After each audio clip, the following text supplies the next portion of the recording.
Hi there mga kalalabs! Once again, welcome back to my channel, Lalabs Vlog. So dahil mga kalalab, mag-unboxing po tayo ng shoes na binili ko po sa Mayer Shop dito po sa Australia.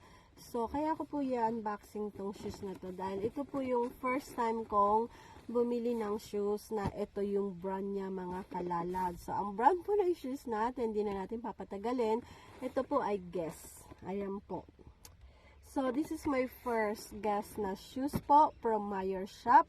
So, let's go po. I-unboxing na po natin to. Kasi po usually, yung mga shoes ko po is mga Nike at saka Adidas.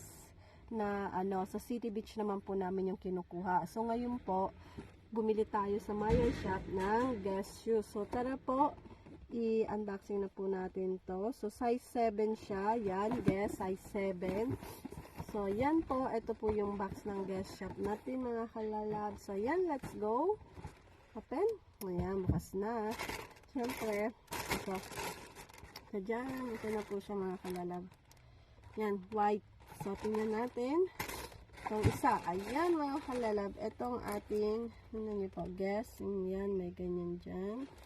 So, ito yung harap niya, mga kalalab. So, yan. Ito yung pinili ko na maging first shoes ko na Guess. So, ayan. White lang siya. Then, may pagka-black ng konti. Para na pa simple lang. Yan po. Maganda po siya. Yan yung loob niya. May jari, oh. So, ayan.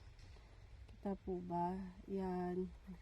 Ito. Napaka-simple. Size 7 po ito, mga kalala. Puti din yung loob. Puti.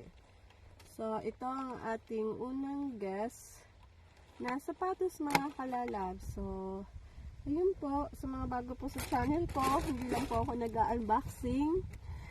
Tumutulong din po tayo sa mga nangangailangan, pero please, wag po kayong mag-aas ng tulong, kasi kusa po tayo ang tumutulong, mga kalalab.